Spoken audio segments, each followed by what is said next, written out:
Καλώς ορίσατε κυρίες και κύριοι στο φακόν του Hellenic TV. Έχουμε την τιμή να βρισκόμαστε στο Βρετανικό Κοινοβούλιο και έχουμε την τιμή να έχουμε μαζί μας αυτή τη στιγμή τον βουλευτή του Conservative, τον κύριο David Burrowes, ο οποίος είναι και All Party Chairman για την Κύπρο εδώ στο Κοινοβούλιο. Member of Parliament, Mr. David Burrowes, All Party Chairman for Cyprus. It's a great honor. Thank you for having the time to speak to Hellenic TV. No, it's a great pleasure, and it's very good to be here at one of our first meetings, and it's been a privilege also to have the Minister, Mr. Kaminarides, to address us and to be with us at such an important time.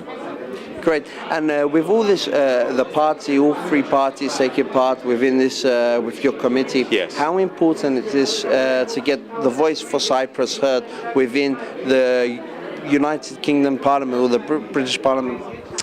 It's very important, and a real essence of this group is that it's an all-party parliamentary group. So, as we heard today, we had members from the Liberal Democrats, from the Labour Party and Conservative Party. What we need to do is ensure that we have, as the Prime Minister said to me in response to recent representations I made, that we have a consensus across the political spectrum that are supportive and standing up for Cyprus and for a reunited Ireland. And that's something which is a passion of mine and is shared by colleagues. And I'm encouraged that we have a large number of colleagues now signing up to be members, and the challenge is for all those listening and watching this who in this country who have members of Parliament to say to them, why are you not a member of the all-party parliamentary group, so that we can really spread the message that we must. And we have such important responsibilities here as a British Parliament, our guarantor responsibilities, our historic role. We must ensure that we don't just sit idly by, that we do all we can to fly the flag for Cyprus. Do you think with this committee being formed, a newly formed committee now with your leadership, do you feel that there is a possibility in changing the stance of the British government for Cyprus to be more proactive and to take a more proactive role than what it has for the last 36 years from the Turkish invasion in 1974? Well, obviously that is part of our task, is to ensure that we have the Minister for Europe with responsibility for obviously for Cyprus coming to speak to us in the new year, and it is incumbent on us. We can't just sit by. We must ensure that yes, it is a solution that has to be determined by the Cypriot people for Cyprus, but we have to recognise that we aren't just spectators in this. That there are international obligations as well as historical treaty obligations, which mean that Britain and the government are obliged to take an active role. And I'm encouraged by what I'm hearing. We had a recent debate just down the hall there by the Minister that seems to be the message coming across from the government. Fantastic, very much.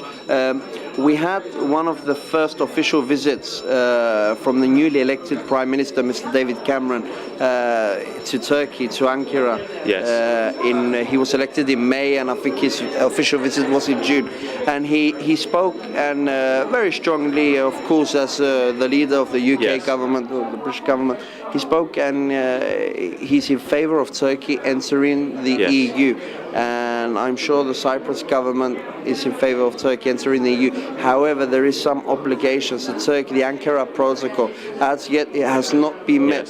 Yes. Do you agree that without the Ankara Protocol being fully implemented, with Turkey recognising the Republic of Cyprus as an official member state of the European Union, first and then after Turkey being elected within the EU?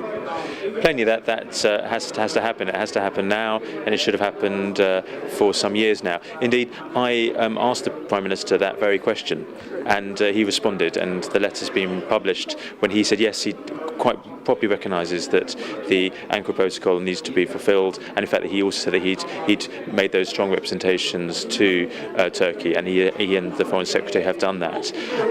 I mean, there is the need for recognition, there's a need for compliance with the protocol, and also there's obviously the fundamental issue of the presence of the Turkish troops, that obviously as far as movement towards being a member state in Europe, it's unconscionable that there should be outside foreign troops in a member of the European family, and certainly it can't be divided. And it's a high number as well, 40,000 Turkish troops that invaded from 74. the presence is still on the island, as you said. Absolutely, and so there's a burden which is high upon the British government in terms of their relationship with Turkey to ensure that there is proper compliance. Right. Yes, to welcome their moves towards accession, but there has to be these important conditions met. Well, Mayor, finally, thank you very much indeed for your time, and also thank you for your continued support for the Cyprus problem. It's important that we have members like yourself elected within the Greek community in order to help voice the opinions from Greek Cypriots, a basic Greek Cypriot person who depends on his member of parliament standing up for fundamental human rights, and the Cyprus problem is a human rights problem.